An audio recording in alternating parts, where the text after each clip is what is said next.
Ako si Rodolfo Learena, operator ng DTF machine dito sa LCC Legazpi branch. Ito ay nagamit ng 7 araw na may total na 70 meters.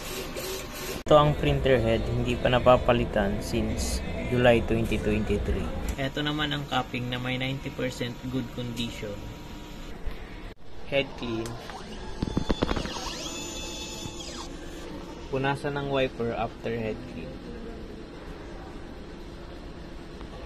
Nozzle test.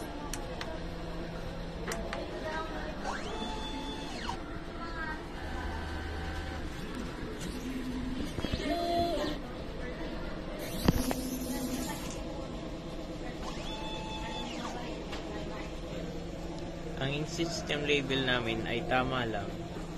Ang damper ay hindi pa napapalitan simula noong July 2023. Ang waste tank ay nilinis nung 1 araw.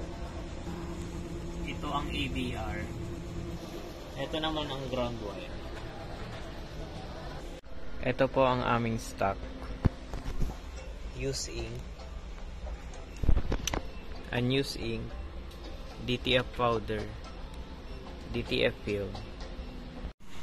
Ito naman po ang nagamit sa CMYK. White isa. Cyan isa. Magenta isa. Ito naman po ang DTF monitoring. Ito naman po ang daily checklist.